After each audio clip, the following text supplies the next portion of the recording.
Assalamualaikum warahmatullahi wabarakatuh. Jadi di video kali ini tuh kita mau jelasin tentang perkembangan sejarah pendidikan jasmani. Jadi kalian belum tahu kan gimana perkembangannya dari dulu sampai sekarang. Nah, jadi kita mau jelasin. Jangan lupa ditonton ya. Pasti dari kalian ada yang penasaran kan tentang sejarah pendidikan jasmani itu kayak gimana, perkembangannya kayak gimana. Apa sih sejarah pendidikan jasmani itu di zaman dulu? Nah, jadi aku tuh mau ngejelasin banget nih tentang zaman primitif dan juga zaman kuno. Tapi sebelum itu, kalian jangan lupa like, komen, dan subscribe ya.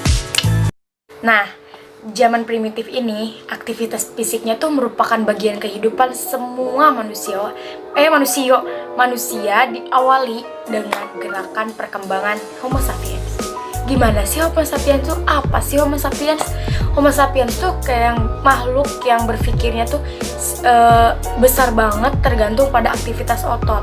Gimana sih? Maksudnya tuh mereka tuh emang banget tergantung pada aktivitas otot. Itu kan juga aktivitas tentang olahraga kan, otot juga melatih otot-otot kita kayak gitu. Jadi aktivitas fisik manusia tuh maksudnya aktivitas manusia primitif tuh emang berkaitan banget gitu, mempertahankan hidup, kayak mencari makan, terus tempat berteduh dan perlindungan atau apa gitu. Maksudnya perlindungan dari keganasan lingkungan serta kelanjutan perkembangan suku. Kayak gitu ya. Terus ada juga nih pengkajian manusia prasejarah dilakukan melalui arkeologi dan antropologi. Tapi masih ada loh di dalam di dunia ini tuh ada juga negara kayak Afrika dan Australia yang masih ada di dunia. Maksudnya gimana? Mereka tuh melalui kajian ini tuh diketahui bahwa bangsa primitif juga melakukan permainan dan tari-tarian di zaman yang jauh banget lah tentang alat komunikasi modern kayak kita sekarang ini kayak gitu. Mereka tuh benar-benar mementingkan banget tari-tarian. Kenapa ya? Pasti kalian bertanya-tanya. Nih, kalau kalian tahu di zaman primitif itu, misalnya ada orang asing yang datang di zaman primitif, kita tuh bakal disambut oleh tari-tarian mereka. Kenapa? Karena mereka tuh bisa tahu dengan tari-tarian mereka, mereka tuh bisa mengenal kita, kedatangan kita tuh maksudnya apa sih? Kasih itu tuh baik atau buruk. Jadi mereka tuh bakal tahu guys, gitu. Terus ada lagi yang kedua tuh ada zaman kuno. Di zaman kuno ini ada dua kebudayaan kuno yang masih tetap bertahan hidup loh. Kalian mau tahu nggak apa itu? Maksudnya di negara mana? Maksudnya masih ada di negara Cina dan juga India. Wow. Mereka tuh suka banget gitu melukis sejarah kedua kebudayaan kayak gitu. Maksudnya mereka tuh suka banget sejarah dulu tuh dilukis oleh mereka. Yang pertama itu ada Cina. Nah, Cina itu mewariskan jenis aktivitas fisik dan permainan maksudnya itu ada seorang ahli dari Cina menunjukkan bahwa pada abad-abad permulaan di Cina itu hidup diwarnai oleh tari-tarian, gulat, panahan, pemeliharaan, dan berbagai aktivitas fisik. Emang sih, aktivitas fisik kan termasuk gulat dan juga tarian, apapun yang ada gerakannya pasti itu udah aktivitas fisik. Yang kedua, ada India. India maksudnya tuh kebudayaannya yang sama tuanya dengan kebudayaan Cina. Meskipun tekanan pada pendidikan jasmani diabaikan, sayang sekali ya. Terus ada juga nih aktivitas fisiknya tuh berlangsung dengan tekanan pada ketaatan, keimanan, dan juga agama. Wow. Tapi mereka sangat taat ya kalau kayak gitu. Terus dari sepanjang sejarah peradaban kuno ini ada juga Persia nih. Persia di zaman kuno itu ada Persia. Maksudnya tuh adalah bangsa yang penakluk. Maksudnya apa sih? Bangsa penakluk tuh tujuan utamanya mereka dilatih dari umur 6 tahun. Anak kecil tuh mereka di usia dini tuh dilatih gimana caranya mereka bakal bisa ngalahin bangsa-bangsa lain. Sangat ambisius orangnya. Terus tetapi mereka tuh terlalu dipaksain gitu. mereka tuh gimana caranya didorong mereka harus lebih kuat dari bangsa lain. Gak ada yang kayak gitu, semua harus juga proses. Kalau kita dipaksakan, sama halnya kita memaksakan diri, pasti gak enak dong. Nah kayak gitu. Zaman Greek. Jika Sumeria merupakan tempat kelahiran, maka Greek mencapai kedewasaan. Tak ada bangsa lain sebelum maupun sesudah zaman Greek yang meletakkan tekanan yang kuat tidak hanya pada intelek, pada perkembangan dan kesempurnaan jasmani. Bangsa Greek mencapai puncak tertinggi peradaban dalam aspek-aspek seperti pemerintahan, sastra, seni, arsitek, filsafat, dan latihan jasmani. Diduga bahwa keadaan alam lingkungan dan gabungan berbagai pengaruh lainnya yang mendorong kemajuan demikian. Tak ada yang mengetahui dengan pasti bagaimana perkembangan tersebut dapat terjadi. Mungkin karena mewarisi peradaban lain yang dibawa ke situ. Suatu lokasi geografis dengan iklim yang sedang, dengan gunung-gunung dan laut yang indah, disertai situasi politik yang tampan dan bagi suburnya pertumbuhan budaya. Tingkat kebudayaan bangsa Greek membangkitkan kekaguman para ahli sejarah zaman sekarang. Tak ada persamaan dalam sejarah manapun dalam melahirkan pikiran-pikiran, pemikir-pemikir, seniman-seniman, filosof-filosof, dan ilmuwan-ilmuwan seperti Athena. Perlu dicatat bahwa Greek merupakan negara kota yang masing-masing berbeda dalam filsafat dan pola budayanya. Ada sejumlah festival yang dilakukan sebagai penghormatan kepada dewa-dewa. Yang terkuat adalah Olimpiade untuk menghormati dewa Zeus. Para ahli sejarah menyatakan bahwa Olimpiade dimulai tahun 770 sebelum Masehi. Meskipun ada bukti bahwa mungkin dimulai lebih awal Olimpiadenya. Dilakukan sekali dalam 4 tahun dan berakhir lebih kurang tahun 394 Masehi ketika dilarang oleh Raja Romawi Theodosius karena khawatir akan pengaruhnya. Olimpiade bagi bangsa Greek lebih dari hanya sekedar festival olahraga, ia adalah hidup, way of life mereka. Tekanan pada pemerintahan adalah ketangkasan menyeluruh, all around, dan kesatrian. Orang Greek percaya pada perkembangan tertinggi tanpa adanya kemungkinan eksesmu. Meskipun demikian, ketika pengaruh Romawi mulai melanda, cita-cita dan tujuan hidup bangsa Greek, permainan berubah pula seperti itu. Zaman Romawi, Kekaisaran Romawi telah meningkatkan kesan kebudayaan yang mungkin tak tertandingi oleh kebudayaan kuno lainnya.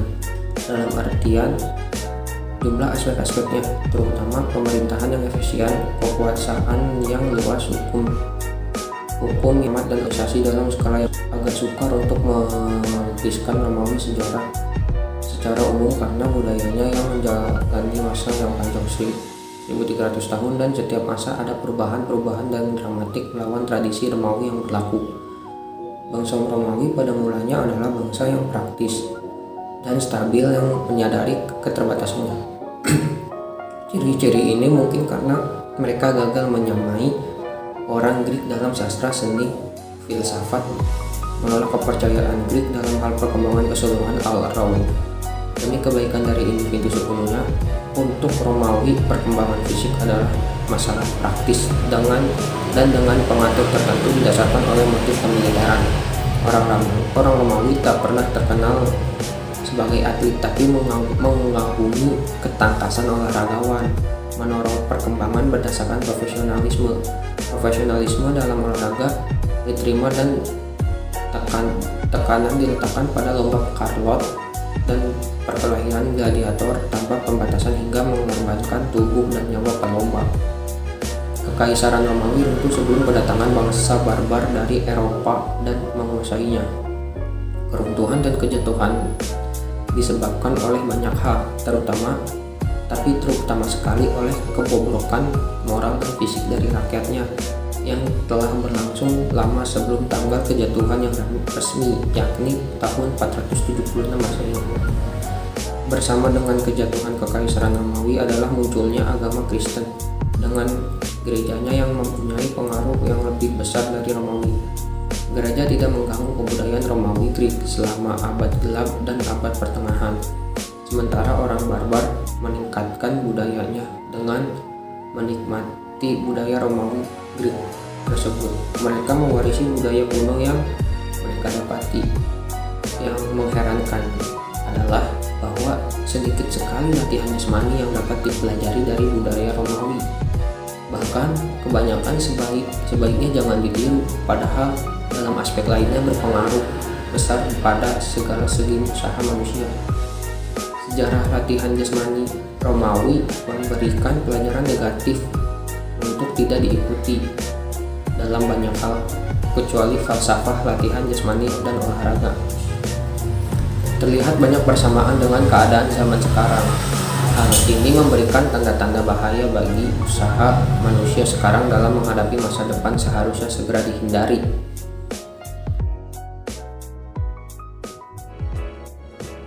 Zaman abad gelap. Romawi runtuh pada tahun 476 Masehi yang berlangsung selama lebih dari 1 abad. Memulai datangnya abad-abad gelap, keadaan semakin kacau di seluruh kekaisaran. Kaum barbar menguasai seluruh Romawi. Sana rampuk kebudayaan gereja dan kebebasan Romawi terhenti. Meskipun demikian, kaum barbar yang melumpuhkannya mulai membangun kembali kebudayaan Eropa dengan unsur Romawi Greek. Pada saat kejatuhan Romawi dan fisik para penduduk menjadi sangat lemah, perlu lebih dari 1000 tahun untuk membangun kembali kebudayaan bangsa ini. Kaum barbar taklukkan. Segi positif yang bisa diambil dari kaum barbar adalah fisik dan moral mereka yang kuat dan menyebar ke seluruh pelosok Romawi hingga menutup kelemahan orang Romawi. Abad pertengahan.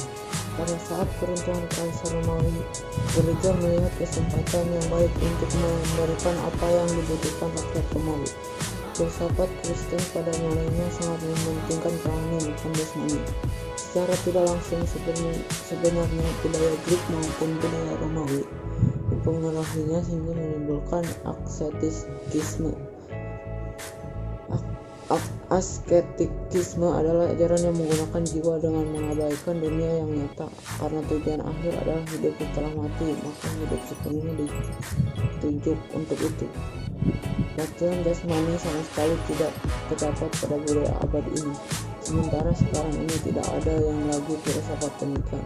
Sisanya masih terdapat sebagai warisannya. Selanjutnya saya akan membahas zaman feodalisme. Feodalisme sebagai cara hidup terdapat dalam abad pertengahan yang timbul dari kekacauan setelah jatuhnya Romawi. Semua kehidupan politik, ekonomi, sosial terpusat pada feodalisme. Hanya ada 2 macam profesi yang terbuka bagi anak muda kelas sosial tinggi, yakni jadi pejabat gereja dan kesatria. Meskipun demikian, ketangkasan kesatria terbatas pada kegunaan dan tidak memotivasi oleh idealisme seperti bangsa Grek. Ketangkasan dipakai dalam perang yang sesungguhnya antara para bangsawan dan waktu dalam perang yang sesungguhnya antara para bangsawan dan waktu membela gereja, atau ketika bermain peperangan pada turnamen Joust. Permainan menusuk lawan dengan tongkat sambil berkuda. Turnamen Joust baik individual maupun berkelompok adalah perang-perangan yang dapat disamakan dengan olimpiade bagi orang Greek atau tontonan stadion Kolosium bagi bangsa Romawi. Latihan kesatria melalui tahapan-tahapan tertentu sampai akhirnya diangkat menjadi kesatria. Latihan bukan hanya fisik dan militer, tapi juga semacam pendidikan sosial yang dirancang untuk hidup di lingkungan istana. Latihan militer mencangkup naik kuda, ketangkasan bermain pedang, lembing, tameng, dan sejenis gada. Untuk memperkuat tubuh diberikan latihan gulat, tinju, anggar, dan renang. Juga dilatih jarak jauh untuk meningkatkan daya tahan tubuh. Latihan kesatria berlangsung bertahun-tahun, namun sepenuhnya ditujukan pada latihan fisik dan sosial. Tanpa ada latihan dan pendidikan intelektual, latihan jasmani seorang kesatria sangat penting, karena pekerjaannya hanyalah berkelahi waktu perang dan Kegemarannya hanyalah membuat tiruan peperangan yang juga menjadi tontonan kaum feodal. Zaman Renaissance atau kelahiran kembali. Abad pertengahan berakhir dengan datangnya zaman Renaissance atau zaman kelahiran kembali. Zaman ini timbul sekitar abad 14 sampai 17. Renaissance sangat penting bagi latihan dan pendidikan jasmani karena ditandai oleh timbulnya pemikiran pentingnya jasmani sebagai bagian dari keseluruhan individu yang menjadi kepercayaan pada umumnya. Kata Renaissance yang artinya lahir kembali, maksud ialah kelahiran kembali atau hidupnya kembali kebudayaan Greek dan Romawi. Bagian pertama dari kajian Greek dan Romawi ini dikuasai oleh filsafat humanisme karena mengakui aspek manusia sebagai perlawanan terhadap pendekatan spiritual dalam hidup ini. Ia mengulang idealisme klasik dari Greek bersama-sama dengan sastra dan seni Greek maupun Romawi. Lama-kelamaan, gerakan humanisme bersama dengan gerakan moral yang dipengaruhi oleh reformasi Protestan menjadi kaku dan dogmatik. Moralisme yang semula menentang gereja dengan kombinasi pemisahan antara gereja dan negara. Zaman pendidikan jasmani modern di Eropa. Timbulnya nasionalisme menandai tumbuhnya masyarakat modern. Abad gelap menghapus semua pemerintahan pusat, sedang feodalisme dan gereja bangkit sesuai dengan permintaan zaman dan berlangsung berabad-abad. Feodalisme telah selesai melaksanakan tugasnya dan struktur organisasinya yang terbatas tidak dapat menyesuaikan diri dengan keadaan baru. Feodalisme berantakan dan memberikan tempat kepada monarki. Dengan dipakainya mesin sebagai alat perang, ketangkasan satria tidak berarti lagi. Perang keagamaan terhenti dan akhirnya kekuatan sipil dari gereja berakhir.